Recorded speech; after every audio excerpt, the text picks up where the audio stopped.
Dumbledore, Avery was choosing another sherbet lemon and did not answer. What they're saying, she pressed on, is that last night Voldemort turned up in Godric Hollow. He went to find the Potters. The rumor is that Lily and James Potter that they're dead. Dumbledore bowed his head. Professor McGonagall gasped, Lily and James, I can't believe it. I don't want to believe it. Oh, Albus. Dumbledore reached out and patted her on the shoulder. I know, he said heavily. The Professor McGonagall's voice trembled as she went on. That's not all. They're saying he tried to kill the Potter's sons, Harry. But he couldn't. He couldn't kill that little boy.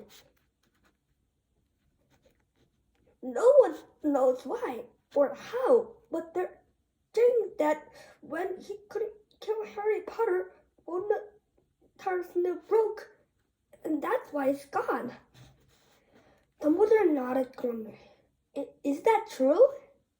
Faltered Professor McGonagall. After all the people is killed, he couldn't kill a little boy? It's just astonishing. Of all the things that happened to him, but how in the name of heaven did Harry survive? We can only guess, said Dumbledore. We may never know.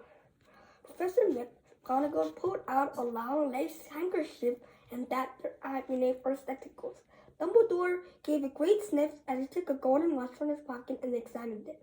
It was a very old watch. It had 12 hands but no numbers, and that little plants were moving through because he had put it back in his pocket. And said, Hagrid is late. I suppose it was he who told you I'll be here, by the way. Yes, said Professor McGonagall.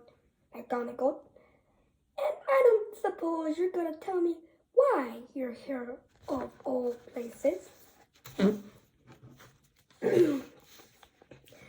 I have come to bring Harry to his aunt and uncle. They are the only family he has not left now.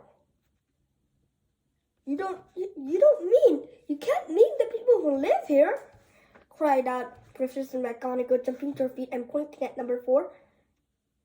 Dumbledore, you just can't. I've been watching them all day, and you couldn't find 2 people who are less like us. And they got the son. I saw him kicking his mother all the way up the street, screaming for sweets. Harry Potter come here and live here? It's the best place for him, said Dumbledore firmly. His aunt and uncle will be able to explain everything to him when he's older. I've written them a letter. A letter? Said Professor McGonagall faintly, sitting down back at the wall. Really, Dumbledore, do you think you can explain all this in a letter? These people will never understand him. He's famous, a legend. I wouldn't be surprised if today was known as Harry Potter Day in future. There will be books written about Harry. Even child in our world will know his name. Exactly, said Dumbledore, looking very serious over the top of his half-moon glasses. It will be long enough to turn any boy's head. Famous because he can walk and talk. Famous for something he won't even remember. Can't you see how much better off he'll be growing up away from all that until he's ready to take it? Professor McGonagall opened her mouth, changed her mind, swallowed, and then said, Yes, you're right. Of course. But how is the boy getting here, Dumbledore? She eyed his cloak suddenly as though she might be hiding Harry underneath it. Hagrid screamed him. You think it is wise to trust Hagrid with something as important as this? I would trust Hagrid with my life, said Dumbledore. I'm not saying his heart isn't in the right place, said Professor McGonagall grudgingly, but you can't pretend he's not careless. He does tend to. great low rumbling sound had broken the silence around them. It grew steady and loud as they looked up and down the street for some sign of headlight.